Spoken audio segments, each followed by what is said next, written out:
ele continua. Aí vem o puxão de orelha, né? Espírita que não progride durante 3 anos sucessivos permanece estacionário. Bom, nós nos dizemos espíritas, nós estamos estudando a doutrina espírita. E aí, como é que anda a nossa reforma íntima? Como é que anda a nossa transformação? Será que a gente está parado no lugar, sem mudar nada em nós? E ele colocou ali 3 anos. Já coloquei a outra questão. Ele colocou 3 anos aqui.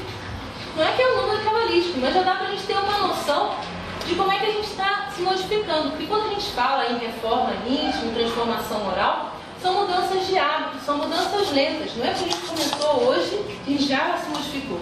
É algo que a gente vai construindo ao longo do tempo. Então, após 3 anos, a gente já se observando, já começando a entregar ações, a gente já pode se avaliar. E aqui eu coloquei essa outra questão do Livro dos Espíritos. Se descrever que é Livro dos Espíritos. A questão 118. Kardec perguntou assim: podem os espíritos degenerar? Os espíritos responderam não. À medida que avançam, compreendem o que os distanciava da perfeição. Concluindo uma prova, o espírito fica com a ciência que daí lhe veio e não a esquece. Pode permanecer estacionário, mas não retrograda.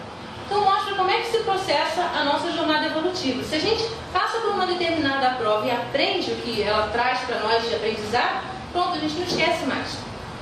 É claro que a gente encarnado aqui, a gente já falou isso numa outra oportunidade, quando falou a respeito do esquecimento do passado, a gente não lembra de tudo que a gente já aprendeu em outras encarnações. Não seria útil para nós, porque se a gente ficasse lembrando, por exemplo, até que eu usei na palestra, né? Se a gente fosse ótimo músico, pianista maravilhoso, a gente ia querer só ficar tocando piano e não ia aprendendo outras coisas que a gente pode aprender nessa oportunidade que a vida nos dá agora, nessa encarnação. Então a gente tem esses conhecimentos um pouco abafados, mas não foram perdidos, continuam em nós e a gente vai resgatá-los quando necessário. E ele diz aqui também que o espírito, se ele não quiser evoluir, se ele se recusar a aprender, ele vai ficar estacionado. Como se ele estivesse andando numa linha reta e de repente parasse aqui, mas ele não volta para trás. O que ele já conquistou é dele. Mas então o espírita, que não progride durante 3 anos, não vai voltar para trás, mas também ficou estacionado. Aí começam as perguntas. Vamos ver. Testa a paciência própria. Estás mais calmo, afável e compreensivo? Então essas questões que André Luiz propõe, a gente não precisa responder para ninguém, não precisa comentar com ninguém. A gente tem que responder para nós mesmos. Pode ser lá no escuro do nosso quarto, quietinho, sem ninguém ver. A gente pode até ir começando a colocar, assim, se quiser, uma sugestão nessas perguntas, sim, não. Até colocar uma data e depois de algum tempo pegar esse questionário de novo e ver se a gente está melhorando ou não, conforme aquela avaliação que a gente está fazendo. Ou ainda uma outra sugestão, pegar uma pergunta por dia e ver, ao longo do meu dia, como é que eu vivi essa questão aqui, essa questão da paciência. Será que eu consegui ser mais calmo do que eu era antes? Mais compreensivo? E a gente sempre tem subsídios aqui na própria doutrina para poder entender o que ele está perguntando, né? Quando ele fala da paciência, não é só paciência assim, não no sentido genérico. A paciência também é uma caridade. Isso está lá no Evangelho, capítulo 9, item 7, na mensagem do Espírito Amigo. Então, uma maneira da gente praticar caridade é também a gente ser paciente. Bom, já é interessante. Quando ele fala em afável, a definição do dicionário diz que afável é delicado no trato, fácil e cortês nas relações. Aí a gente passa o nosso dia, né? Será que eu fui delicado no trato, fácil e cortês nas relações, no trânsito, quando eu encontrei, né, aquele carro, não quis deixar eu passar? A gente já vai pensando em todas as situações que nós vivenciamos. E Emmanuel nos dá um exemplo muito interessante de como a gente pode ver como é que a nossa paciência está progredindo. Ele diz assim: um notável sinal de paciência é aquele da pessoa que, interpelada por mais de 5 vezes sobre o mesmo assunto, atende sempre com a mesma gentileza e o mesmo tom de voz da primeira resposta. Isso está lá no livro Pronto Socorro. Então, será que a gente consegue, quando alguém pergunta para nós, não entendi bem, pode repetir? A gente consegue falar no mesmo tom de voz, com a mesma gentileza. Isso não quer dizer que quando chegar na 6ª vez a gente já pode gritar, não. É que nem o 70 vezes 7 de Jesus, né? Não é 490 que a gente perdoa e 491 a gente já pode fazer qualquer coisa. Não, é só uma questão para a gente poder refletir um pouco melhor. Bom, ainda tem outras questões foram propostas, que vocês têm todos aí escrito e vão poder analisá-las melhor depois.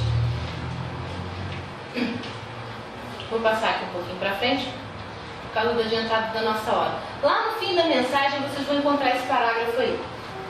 Tudo caminha, tudo evolui. Confiramos o nosso rendimento individual com o Cristo. É muito importante essa passagem, porque muitas vezes a gente vai ler esse questionário e vai ver que um monte de coisa a gente não faz como a gente achava que estava fazendo. E a gente pode começar a se sentir culpado, desanimado, e não é nada disso. Ele fala para a gente fazer conferir esse nosso rendimento com Jesus ao nosso lado. Então, imaginando Jesus do nosso lado, a gente não pode se sentir desanimado, triste.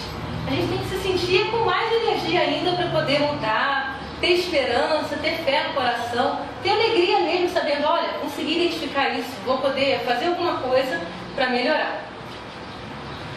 Sopesa a existência hoje, espontaneamente em regime de paz, para que não te vejas na obrigação de sopesá-la amanhã sob o impacto da dor.